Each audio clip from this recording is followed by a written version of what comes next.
ఇప్పుడు కొంచెం ఓకే అన్నట్టు కనిపిస్తున్నారు. నేను ఎప్పుడు ఓకే ఉంటాను. చక్రి గారి తర్వాత చక్రి గారు ముందు అంటే మీరు ఇది చెప్తే చాలా మంది ఫీల్ అవుతారేమో, ఏంటి అంటే ఒక మనిషిని ఇంకేం 40 సంవత్సరాల్లో 100 సంవత్సరాలకు కావాల్సిన ప్రేమను పంచారు. అమ్మగారు ఎలా ఉన్నారు ఇప్పుడు? ఎప్పుడైనా ఎలా ఉన్నామంటే కూడా నేనన్నా బాగున్నా అని చెప్తానా, ఆవిడ అసలు ఆ మాట కూడా అనలేదు. ఆయన అంటే చక్రి గారి స్టూడియోలో ఉన్న ఎక్విప్మెంట్ కూడా మిస్ అయ్యారు. తేలదు, రాదు, ఇంకా అది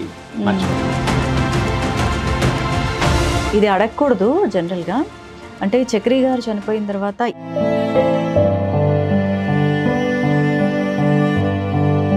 కేసులు, మిమ్మల్ని చాలా గొడవ చేయడం, సంథింగ్ ఏదో చాలా గొడవలు అయితే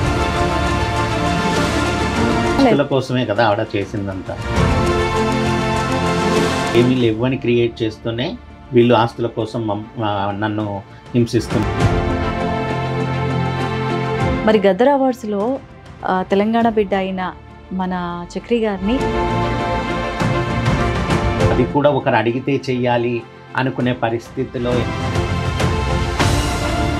మీ పర్మిషన్ అవసరం లేదనుకున్నారా ఏంటి? పర్మిషన్ లేకపోతే అసలు పాట బయటకు వచ్చేదే కాదు.